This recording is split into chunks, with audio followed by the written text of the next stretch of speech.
beaded proteins that are then wrapped around each other in kind of a spiral or helical fashion. Then we have some other proteins that aren't beads, but are more like cables, but they are also wrapped around each other. But then we have a protein structure made up of beads, but now they're creating a hollow tube-like structure. And each of these play a different role in what they do inside of a cell. So microfilaments help to change the cell's shape. They actually grow longer on one end that pushes the front end of a cell forwards, and they retract on the other side of the cell, making that side of the cell get shorter. You will see microfilaments again when you get into 241. This is what our skeletal muscles are comprised of, microfilaments. The microtubules, as we saw, play a role in like the rail system of a cell. It is a transport protein in the sense that it is the road that other proteins will walk along. I want to go back and show you that in a second again. The intermediate fibers are more like a nest, in a sense. They help anchor, stabilize organelles within the cell. So for example, like with all this wind that we have, the tower, the communication towers that we have long cables to keep the tower from swaying too much inside of the wind. So with those three different protein structures, we can look at, for example, here's an example of what cytoskeleton looks like. They stain the filaments. You can see the nucleus. That's why it doesn't tend to move around very much within a cell. It's being held in place by cytoskeleton. Here they've stained microtubules, intermediate, they've stained everything basically. And even the nucleus is a nice bright blue color. So this thing has just gone through a process called mitosis that we'll learn a little more about. But you can see the shape of the cell. And these are going to be then the microfilaments. And when these contract, as they push forward, so this part of the cell membrane would now move upward, looking more like this. These down here would shorten, so that's how this cell has a chance to move around from one place to another. Kind of like an amoeba would do. Here they simply remove the nucleus so you can see the actual nest-like shape, but also how microtubules go everywhere within the cell. Yeah, we'll look at that in a second. All right, so now we want to get back to another part called cilia and flagella. They can be used for movement in a cell. I'm sorry, not in a cell, movement of a cell. This is what a cell will use to move from one place to another. It's like an outboard motor in a sense. But they're made up of microtubules, and we're going to look at a picture of this. I'm going to remind you of some of the structures that were back with our video again. But made up of microtubules surrounded by an extension of the plasma membrane. So the microtubules start to grow this way, and then the cell's membrane continues to wrap all the way around it. So the outer layer here is the cell membrane, but within it are microtubules. Cilia, you can really barely see them, but you see the light fuzziness right along here?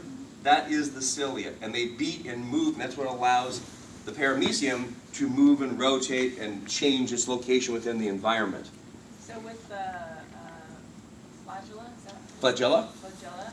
So you said the outside is a cell membrane, but what's on Microtubules are on the inside. And they're arranged in a pattern where we've got a pair of microtubules, right? So you picture that, a pair of microtubules wrapped by 9 additional pairs. It's called the 9-to-2 ratio. So you got 2 surrounded by 9 pairs. And it would look just like this. So here's an electron microscopy photograph of it. We can see the pair wrapped by 1, 2, 3, 4, 5, 6, 7, 8, 9 additional pairs. Here's the cartoon analogy of it. And what I want to look at again is these things here. So we've got 9 pairs of microtubules arranged in a tube-like structure. The gray layer here is going to be your cell membrane that wraps around the microtubules. All they've done is cut it open, peeled it, and looked inside. But now we can see these little Y-shaped things, right? Those are motor proteins. I want to remind you of what motor proteins can do. Whoops. if I can find the right combination of lights. There we go. And that was these guys that we saw yesterday.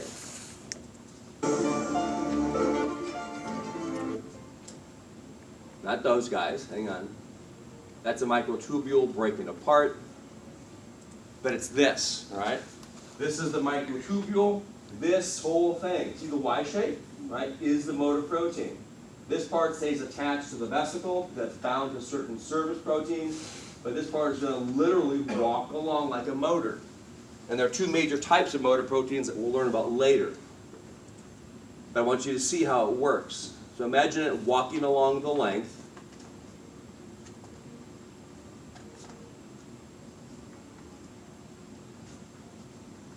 So this is on the outside, right? This is inside your cells.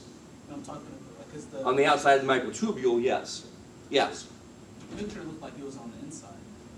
Nope, it's in the inside of the cell, but on the outside of the microtubule. So, in a sense, what's going to happen is these are fixed. They're not going to move, I see. right? But those two on the outside, right, are then going to walk up or walk down. And when they all do it in unison, you get a bit of a bending motion in the flagella. So they're not going to walk the entire length. They're just going to take a step forward or a step backward. That's all they can do. But when they all do it, then you get a flex or a bend of the flagella, which gives them power or locomotion. I have a question. Since the flagella is made up of the microtubules, does Mhm. that make it a part of the cytoskeleton? Yeah, it does. Okay. Yeah, because what you now have is you have the cytoplasm within the inside, you have the cytomembrane around the outside. Right. It's just a long extension. So it's a case of severe modification. Okay. Because the So- microtubules is one of the three. Right, Parts parts of of the the cytoskeleton, cytoskeleton. exactly, right. Okay. Yep, and keep in mind that microtubules are involved in the transport of and Right. moving of things. In this case, evolution, God, whatever you want, has said, well, I'm going to take what I've already designed, instead of reinventing something totally brand new, I'm going to modify its use. Sort of like, what is a toaster for? Toast bread. What else can it be used for? Heat. What else? Do you mean like cooking other items? Just use your imagination. What else can I use a toaster for? A lighter. Okay, decoration, what else? I'll tell you this, 5-year-olds are really good at this. Oh.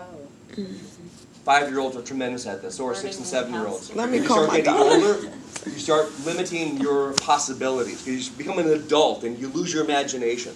Scientists have crazy imaginations. I can use it as a doorstop, a paperweight. I can use it to scare my cat. I mean, it's on and on and on and on and on and on. So evolution said, all right, I've got this thing. What if I just stick it on the end of the stupid cell and just wrap a membrane around it? Oh, I can use it now for motion. Even though usually it's used within the body of the cell to move things from one place to another. It's just evolution adapting an already designed thing and expanding its use. So keep in mind, you will find things that are kind of outside the box, but still are considered a part of the box. Okay. That help? Yeah. All right, now, the next part. Remember I told you guys that you need to know the definitions and understand the ideas of diffusion, active transport, cell membranes, proteins in the membranes. You also need to be able to do this, because this is the first thing you're going to start studying in 241 on the very first day almost. And that is, we know what a cell is.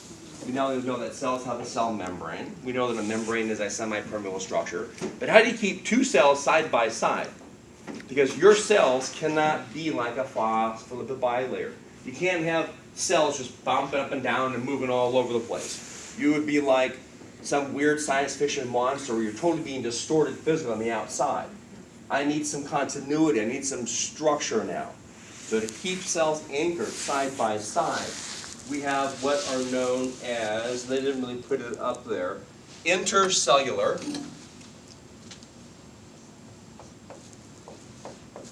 right off the bat, what does inter refer to? Inside, No, between, between. oh, You're thinking of what? Well, intra. intra, right? So inter is within, but inter is between, Okay. right? Intercellular, so now we know it's between cells. Junctions. So between. Like petticoat junction. That's probably dating myself, never mind. All right. So, take a look at the picture. and get your bearings. Don't just look at it and go, okay, that's nice, and move on. I can see this line right here. That's the cell membrane of this cell. This was a column or rectangular cell standing straight up. We removed this wall and that wall, took them off, now we're looking into the cell. So I can see another cell, this cell, and its neighboring cell. This is the back wall of the inner cells of the cell's membrane. How can I keep this cell anchored to this one and to that one? One is used what's called tight junctions. They are proteins that come from this cell, and they're literally pinching, if you look really carefully, they're pinching the two membranes together. So in a sense, it would look like this. You draw the membrane kind of coming down, gets a bit of a pinch, come down, gets a bit of a pinch, come down, get a bit of a pinch, come down. Then you come down with the other membrane here, give it a pinch, come down, give it a pinch, come down, give it a pinch. All right, so this spot right here, that is the tight junction. It's like taking two pieces of cloth and sewing them along their width. Not the length, but the width. So I stitched it here, stitched it here, stitched it here, stitched it there, and then you're done. No more stitching. They're only at the top part of the cell.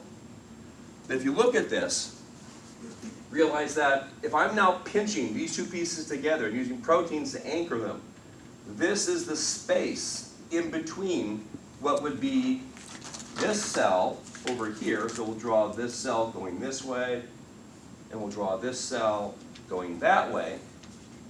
That stuff that is out here, X stuff, could go down between the two cells, couldn't it? But it's going to get stopped right there. And that's the important thing about tight junctions. It does anchor two neighboring cells, but it prevents anything from passing down between those two cells. Have you ever heard of a blood-brain barrier? That's kind of the design of it. All right, so tight junctions are a type of intercellular junction. They are where the membrane of one cell is pinched and anchored to the membrane of a neighboring cell, and it prevents material from passing in between the two cells. It's only found in the upper portion of the cell. All right, so that's why they're not showing them down through here. That's one kind of intercellular junction. The next kind are these guys right here. All right, let the picture teach you sort of what's going on. Let me make it a bit bigger so it's a little easier to see.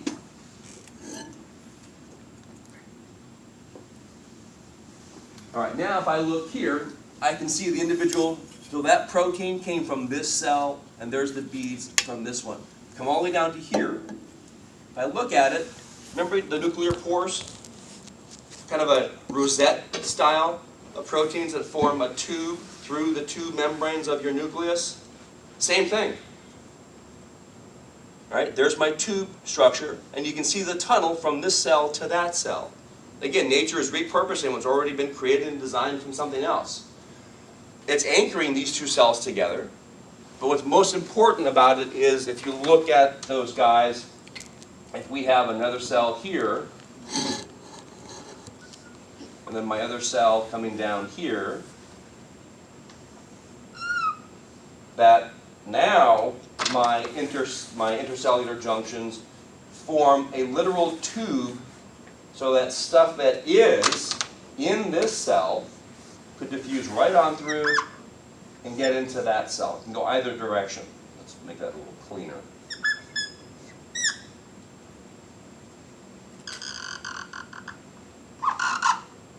What a nice sound.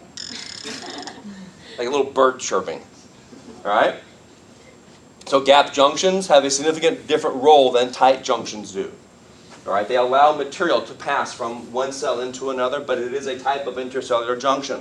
So again, stuff that is out here, all right, if you're out here, you're not going to be able to pass in between them.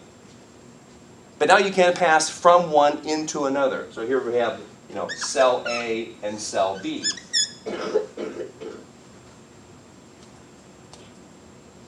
Then we have something called anchoring junctions. And they are just, for right now, you'll get more into it in 241. It's a collection of proteins that are like nails, in a sense.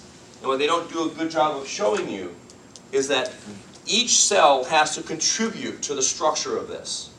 What's happening is this cell is going to take some finger-like proteins and stick them out through its membrane. This cell does the same thing in the opposite direction. So now we've got an interlocking set of proteins, which helps to keep the cells together. So my hand is the cell membrane of this one and the cell membrane of that one. And now I restrict the movement, and again, stuff won't be able to pass down between them. So the only one where stuff is able to pass in between them is the gap junction? No, you have to, and here's where language becomes. Pass between them. What do you mean between? So when I say between, I'm thinking between those two. All right? This is between. Right. All right? Gap junctions don't let that happen. So gap junctions